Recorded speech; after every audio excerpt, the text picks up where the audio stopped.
పశ్చిమాసియాలో యుద్ధ మేఘాలు కమ్ముకున్న వేళ చైనాకు వెళ్లాల్సిన రష్యా చమురు ట్యాంకర్ ఆక్వా టైటాన్ తన మార్గాన్ని మార్చుకుని భారత్ వైపు రావడం అంతర్జాతీయ ఇంధన రాజకీయాల్లో సంచలనంగా మారింది.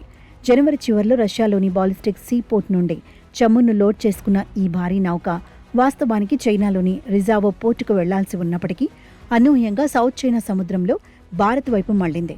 రష్యా చమురు కొనుగోళ్లపై అమెరికా ఇటీవలి ఆంక్షలను సడలించడంతో భారతీయ రిఫైనరీలు దూకుడుగా వ్యవహరిస్తూ సుమారు 30 మిలియన్ బ్యారెళ్ల చమురును ఇప్పటికే ఆర్డర్ చేయడం ఈ పరిణామానికి ప్రధాన కారణం. మార్చి 21న కర్ణాటకలోని న్యూ మంగళూరు పోర్టుకు ఈ ట్యాంకర్ చేరుకోనుండటం ఇటు ఇరాన్ సంక్షోభం మధ్య భారత్ తన ఇంధన భద్రతను పటిష్టం చేసుకునే దిశగా వేస్తున్న వ్యూహాత్మక అడుగును ప్రతిబింబిస్తోంది. రష్యా నుంచి సరసమైన ధరకే చమురును పొందేలా రేసులో భారత్ చైనాను దాటి ముందుకు వెళ్లటం ఇక్కడ గమనార్హం.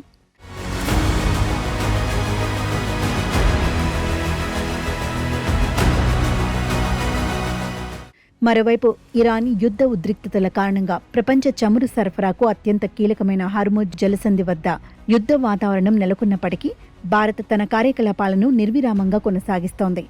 మారిటైమ్ డేటా ప్రకారం యుద్ధం ప్రారంభమైనప్పటి నుండి సుమారు 90 నౌకలు తమ ట్రాకింగ్ సిస్టమ్స్ను ఆపేసి డార్క్ మోడ్లో ప్రయాణిస్తూ పాశ్చాత్య దేశాల ఆంక్షలను దాటుకొని ఈ జలసంధిని దాటాయి. భారతీయ నౌకలు కూడా ఇదే మార్గాన్ని అనుసరిస్తూ దేశీయ పోర్టులకు సురక్షితంగా చేరుకుంటుండటం భారత దౌత్య నావికా దళాల సమన్వయానికి నిదర్శనం. జపాన్, దక్షిణ కొరియా వంటి దేశాలు కూడా రష్యా చమురు కోసం మళ్లీ మొగ్గు చూపుతుండటంతో అంతర్జాతీయ మార్కెట్లో ధరలు పెరిగే అవకాశం ఉంది. ఈ పోటీని ముందే పసిగట్టిన భారత్ ఆక్వా టైటాన్ వంటి ట్యాంకర్లను మళ్లించుకోవటం ద్వారా దేశీయంగా ఇంధన ధరల స్థిరీకరణకు, నిరంతర సరఫరాకు భరోసానిస్తోంది.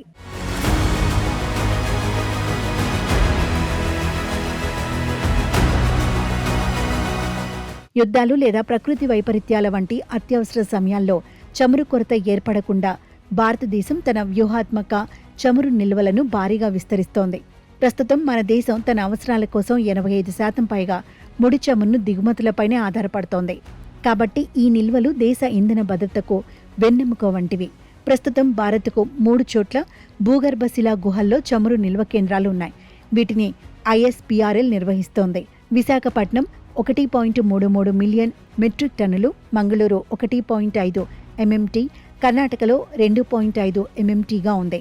ఇది సుమారు 9.5 రోజుల దేశీయ అవసరాలకు సరిపోతుంది.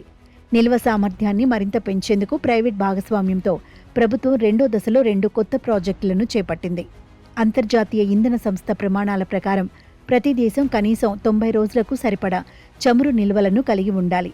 ప్రస్తుతం భారత్ వద్ద ఆయిల్ కంపెనీల నిల్వలు కలిపి సుమారు 74 రోజుల నిల్వలు ఉన్నాయి. దీనిని 90 రోజులకు చేర్చటమే లక్ష్యం.